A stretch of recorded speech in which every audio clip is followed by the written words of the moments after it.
Kam edhe një pyetje të fundit, doktore. Shumë shpesh pacient, sidomos që ndodh më shumë tek gjinia mashkullore, vinë ose e kuptojnë që kanë guri deri në momentin kur e kanë pa që ka dalë guri dhe kanë pas një dhimbje, një traumë, edhe a ka në trajtim special për këta pacient që gurin e qeshin spontan, po që mund të kenë cikatrisë ose lëndime të kanalit urinës? Ka pas plot raste që u dosh me vënu një stent, sepse veshka ka mbetë ajit edhe pas eliminimit e gurit, madje edhe me një javë, 2 javë, edhe është dosh mu vendus një stent, që mu pastru veshka, mu shqaje, s'pedi qysh ta qujmë ashtu të largojmë hidronefrozën që e ka jo veshk, edhe pas eliminimit e gurit e masanena me hek ato.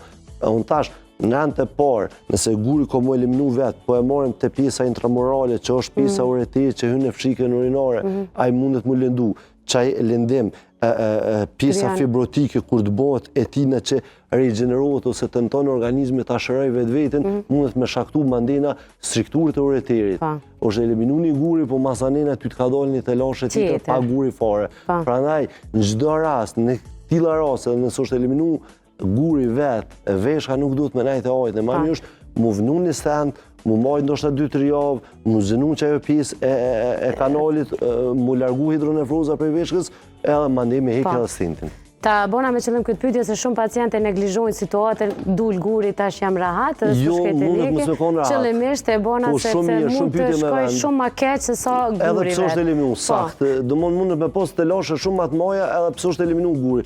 Pra ju gjithçka është zgjidh pse ka dol guri. Son tash plot raste ka kur veshka ka met në hidronefrozë edhe pas eliminimit të gurit. Kështu që duhet të kemi shumë kujdes.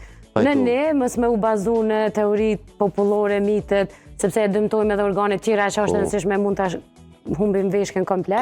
Edhe në ndër, sa po del guri, mos të rrim shlirë se u krysh do gjo, sepse bash atëherë fillojnë problemet ma serioze.